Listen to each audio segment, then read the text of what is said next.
उपचुनाव के नतीजों पर कांग्रेस नेता पवन खेड़ा ने कहा, उपचुनाव के नतीजे आपके सामने हैं। 13 सीटों पर हुए ये उपचुनाव बहुत महत्वपूर्ण है। 1.5 महीने में दूसरी बार देश की जनता ने भाजपा को कड़ा संदेश दिया है। लोकसभा चुनाव में संदेश बहुत साफ था। उत्तराखंड में हमने अपनी दोनों सीटें बद्रीनाथ और मैंगलोर जीती। हिमाचल प्रदेश में कांग्रेस ने 3 में से 2 सीटें जीती। और अगर कुल 13 सीटों का आकलन करें तो भाजपा को सिर्फ 2 सीटें मिली। लखनऊ से शाहिद रजा की रिपोर्ट।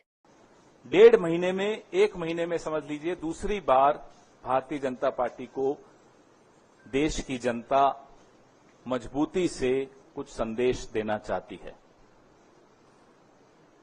लोकसभा चुनाव में संदेश बहुत स्पष्ट था, हुजूर इस कदर भी न इतरा के चलिए।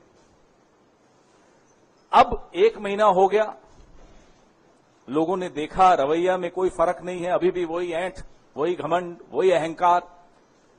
फिर से एक संदेश दिया।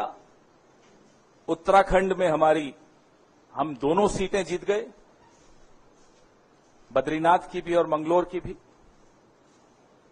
हिमाचल में एक थोपा हुआ चुनाव, निर्दलीय 3 विधायकों से इस्तीफा लिया गया, उनसे इस्तीफा करवाया गया, हमारी सरकार को अस्थिर करने का प्रयास किया गया और जनता का पैसा एक थोपे हुए चुनाव पर बर्बाद करवाया गया। आप लोग उसको ऑपरेशन लोटस कहते हो, मैं उसको ऑपरेशन कीचड़ कहता हूं। ऑपरेशन वोटर्स सबसे बड़ा होता है, सबसे मजबूत जवाब देता है। हिमाचल में देहरा विधानसभा क्षेत्र में, नालागढ़ में हमें जीत हासिल हुई।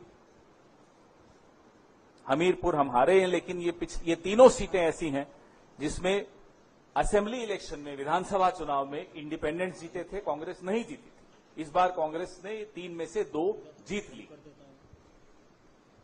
और अगर आप कुल मिलाकर 13 की 13 सीटों का आकलन करेंगे तो भारतीय जनता पार्टी को सिर्फ 2 मिली। अमरवाड़ा पे मैं आता हूं, जो मध्य प्रदेश का विधानसभा क्षेत्र है, जहां इतिहास में शायद पहली बार हुआ होगा कि काउंटिंग करते हुए अधिकारी लंच की ब्रेक लेते हैं, काउंटिंग रोक के। पूरा अमला, पूरा प्रशासन जुट जाता है कांग्रेस को हराने के लिए।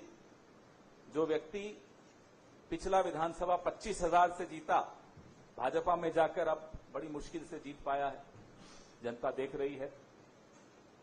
इन तमाम विधानसभा क्षेत्रों के वोटर्स का हम कांग्रेस पार्टी की तरफ से हार्दिक धन्यवाद देते हैं उन्हें कि उन्होंने सबक सिखाया उन लोगों को जो षड्यंत्र कर रहे थे संविधान को कमजोर करने का, संविधान को बदलने का, और चुनी हुई सरकारों को अस्थिर करने का जो षड्यंत्र रच रहे थे, उनको एक करारा जवाब आज जनता ने दिया है।